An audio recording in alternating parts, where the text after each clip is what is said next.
So hey guys, I'm back with another video.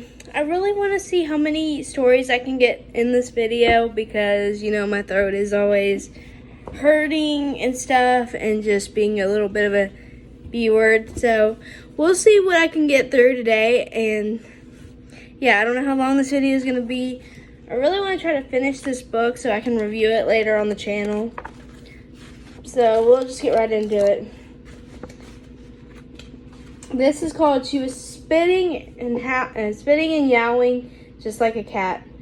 So this is like a new section of the book. The tales in this chapter are about an empty trunk, a neighbor who turns into a cat, a strange drum, some very tasty sausages, and other scary things. And that's the picture. You guys know I like to show you the pictures too. So this next one is called The Bride. And that's what she looks like, the bride. So the minister's daughter had just gotten married. After the wedding ceremony, there was a great feast with music and dancing and contests and games, even old children's games. When they got to playing hide and seek, the bride decided to hide in her grandfather's trunk up in the attic. "They'll never find me there," she thought. And she was climbing into the trunk. The lid came down and conked her on the head, and she fell unconscious inside. The lid slammed shut and locked. No one will ever know how long she called for help or how hard she struggled to free herself from that tomb. Everyone in the village searched for her, and they looked almost everywhere, but no one thought of looking in the trunk. After a week, her brand new bridegroom and all the others gave her up for lost. Years later, a maid went up into the attic looking for something she needed. "Maybe it is in the trunk," she thought. She opened it and screamed. There lay the missing bride in her wedding dress, but by then she was only a skeleton. So I've heard this story so many times, but there's different variations. This is a little bit of a different variation, there's little differences. But yeah, I've heard this story before.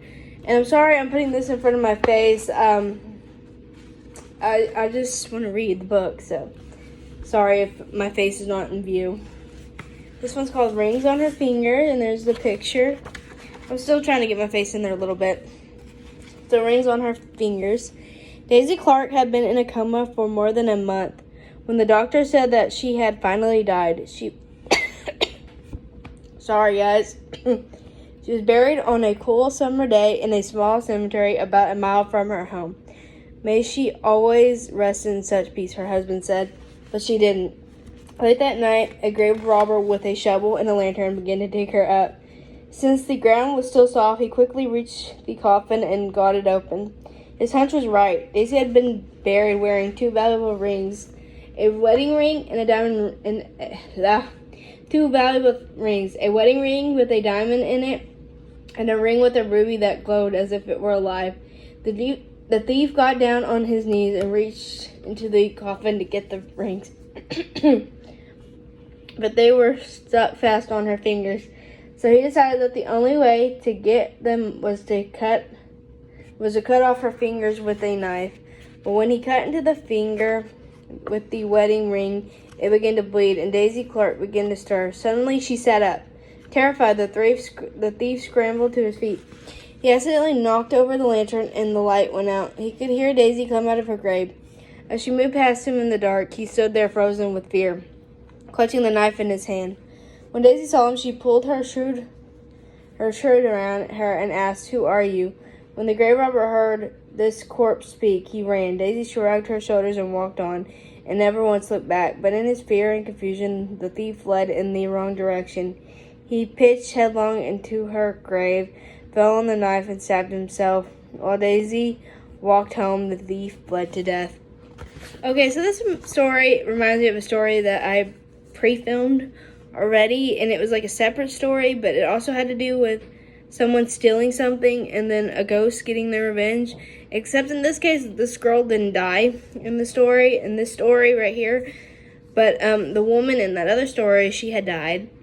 And somebody stole some coins. Like a grave robber stole coins from her, and she came back to get her coins. So this next one is called the drum. It's pretty long. We'll see how much I can get in this video, like I said. Let me just sit this down real quick. I need a drink. Sorry, guys.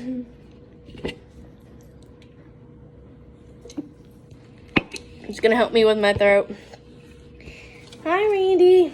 My dad's dog's down there. Hold on, Randy. I'm busy, okay? I may have to go after just this one, okay, guys? Because I need to give him his medicine. The dream. Once there were two sisters. Dolores was 7 and Sandra was 5.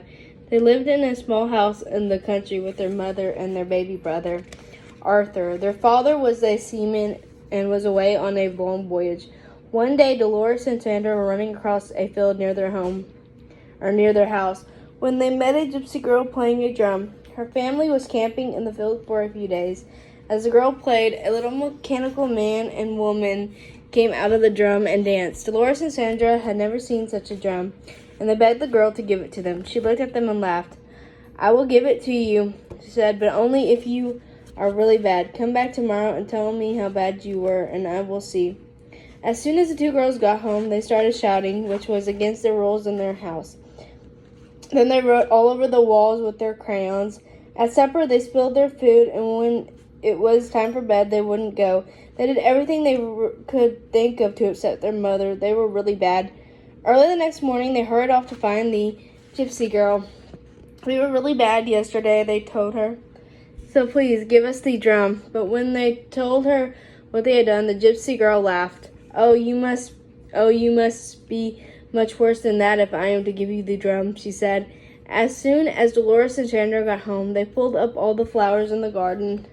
They let the pig out and chased it away. Excuse me, just away. Excuse me. Sorry, guys, I'm burping. And chased it away. They tore their clothes. They sloshed in the mud. They were a lot worse than the day before. "If you do not stop," their mother said, "I will go away and take Arthur with me, and you will get a new mother with glass eyes and a wooden tail." That scared Dolores and Sandra. They loved their mother and they loved Arthur. They could not imagine being without them, and they began to cry. "I don't want to leave you," their mother said, "but unless you change your behavior, I will have to leave you." "We'll be good," the girls promised. Yet they did not really believe that their mother would go away. "She is just trying to scare us," Dolores said later. We'll get the drum tomorrow," said Sandra. "Then we'll be good again." Early the next morning, they rushed off to find the gypsy girl. When they found her, she was playing the drum again, and the little man and woman were dancing. They told the gypsy girl how bad they had been the day before. Sorry, guys. "That must be bad enough to get the drum," they said. "Oh no," said the gypsy girl. "You must be much worse than that." "But we promised our mother to be good from now on," said the girls. "If you really want the drum," said the gypsy girl, "you must be much worse." "It's only for one more day," Dolores told Sandra. "Then we will have the drum." "I hope you're right," Sandra said. As soon as they got home, they beat the dog with a stick. Side note, don't ever do that. That's horrible and disgusting and so wrong. Okay. They broke the dishes. They tore their clothes to pieces. They spanked their baby brother, Arthur. Their mother began to cry. "You are not keeping your promise," she said. "We will be good," said Dolores. "We promise," said Sandra. "I can't wait much longer," said their mother. "Please try." Early next morning, before their mother was awake, Dolores and Sandra ran to see the gypsy girl. They told her about all the bad things they had done the day before. "We were horrid," said Sandra. "We were worse than we had ever been," said Dolores. "Can we have the drum now, please?" "No," said the gypsy girl. "I never meant to give it to you. It was just a game we were playing. I thought you knew that." Dolores and Sandra began to cry. They rushed home as quickly as they could, but their mother and Arthur were gone. "They are out shopping," said Dolores. "They'll be back soon," but they were still not back. When time for lunch came, Dolores and Sandra felt lonely and scared. They wandered through the fields the rest of the day. "Maybe they will be home when we get back," said Dolores. When they got home, they saw through the window that the lamps were lit and there was a fire in the fireplace. But they did not see their mother and Arthur. Instead, there was their new mother, her glass eyes glistening, her wooden tail thumping on the floor. And here's the picture. I'll show you the whole thing. Okay. So that's the end of that story. And there's this picture. I think this is the start of the next story, the window. I'm sure you guys won't mind, but I'm going to go and give Randy his medicine. I'll still be talking in this video. Let me see if I can get Randy. Randy, you want a treat? Randy, come here. I gotta get his medicine because he needs it for his seizures. Come here, Randy. Let's get you a treat.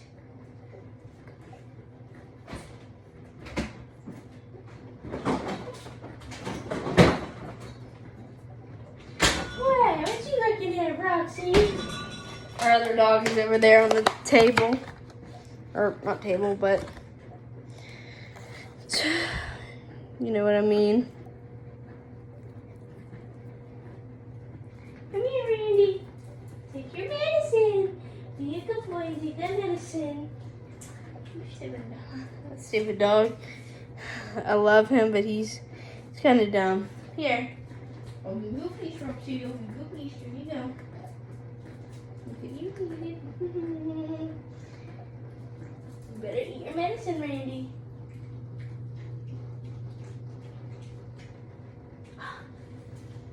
Come on, Randy. You need this, okay? He keeps spitting it up. It's driving me nuts. Quit spitting it up, Randy.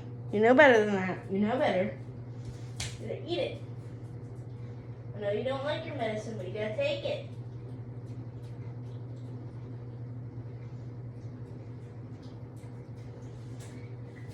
Okay, I think you finally took it.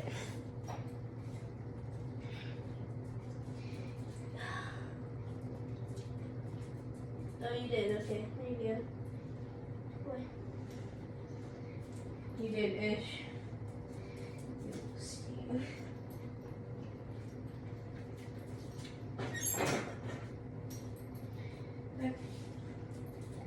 Sorry about that, guys. I have to give him his medicine for his seizures. I promise, I'll be back in the frame in just a minute.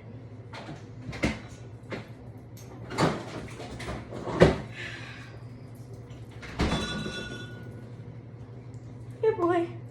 Yeah, sorry about that. There's Randy. A doggy break. Here's Roxy. Oh my gosh, what are you doing?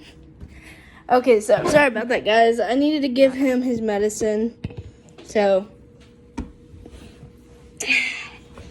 hopefully we'll be good. I want to at least make this like a 20-minute video. I really want to do like another hour-long video eventually, but maybe not right now. Anyway, let's get back to reading this. Oh, let me wash my hands real quick because it smells like meat. Sorry, guys.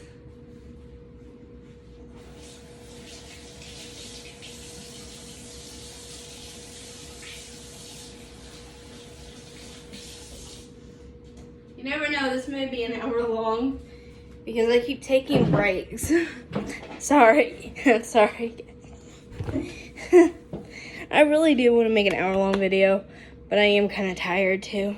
But we'll see. And my throat is giving out again, so let me just get another drink. Okay. Oh, stupid. My stupid gown is choking me. Okay. Ow. I keep hitting myself. Okay. Really, Randy? I'm sorry. I'm busy. I'm filming a video, okay? So this one is called The Window. Okay, so it says, Margaret and her brothers, Paul and David, shared a small house on top of a hill, just outside the village. Sorry, I need to catch my breath. It was so warm one summer's night that Margaret could not sleep. She sat up in bed in the darkness of her room, watching the moon move across the sky. Suddenly, something caught her eye. She saw two small yellow-green lights moving through the woods. Excuse me. Near the graveyard at the bottom of the hill. They looked like the eyes of some animal, but she could not make out what kind of creature it was. Sorry. Soon the creature left the woods and moved up the hill toward the house. For a few minutes, Margaret lost sight of it. Then she saw it coming across the lawn toward her window. It looked something like a man, and yet it didn't.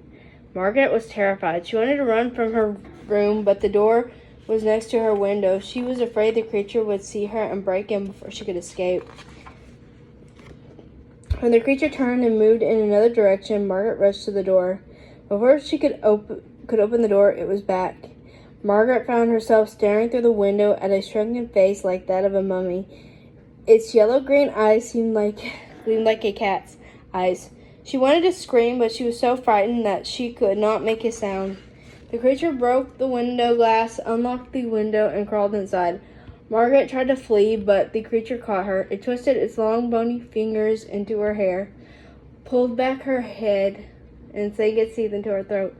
Margaret screamed and fainted. When her brothers heard her piercing scream, they rushed to her room, but by the time they got the door unlocked, the creature had fled. Margaret lay on the floor, bleeding and unconscious. While Paul tried to stop the bleeding, David chased the creature down the hill toward the graveyard, but soon he lost sight of it. The police thought it was the work of an escaped lunatic who believed he was a vampire. When Margaret recovered, her brothers wanted to move to a safer place where it would be harder to break in. But Margaret refused. The creature would never come back, she was sure of that, but just in case, Paul and David began to keep loaded pistols in their rooms.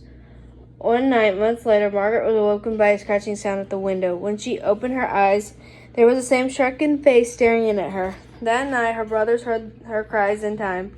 They chased the creature down the hill, and David shot it in the leg. But the creature managed to stumble over the graveyard wall and disappeared near an old burial vault. The next day, Margaret and her brothers watched as a section of the church opened the burial vault. Inside was a horrifying scene.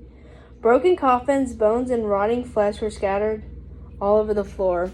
Only one coffin had not been disturbed. When the sexton opened it, there lay the creature with the shrunken face that had attacked Margaret. The telltale bullet was in its leg. They did the only thing they knew of to get rid of themselves of a vampire. The sextons built a roaring blaze outside the vault and fed the shrunken body to the flames. They watched the body burn until nothing remained but ashes. Okay, so at first I was kind of thinking maybe it was a zombie, but no, it's a vampire, because I don't think zombies are. Well, most zombies are not smart enough to break a window and open it or whatever. Sorry, guys, I need another drink.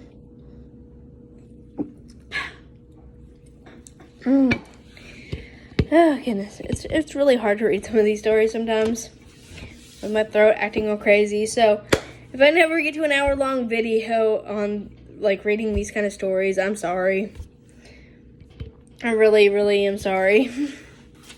But hey, at least I might make it to 20 minutes. This one's called Wonderful Sausage. One dark, rainy Saturday afternoon, a fat and jolly butcher named Samuel Blunt had an argument over money with his wife, Eloise. Blunt lost his temper and killed Louise. Louise, I'm not sure, honestly. Excuse me, I'm so sorry. Then he ground her up into sausage meat and buried her bones under a big flat rock in the backyard. To keep the murder a secret, he told everyone that she had moved away. Blunt mixed his new sausage meat with pork, then seasoned it with salt and pepper, added some sage and thyme and a bit of garlic.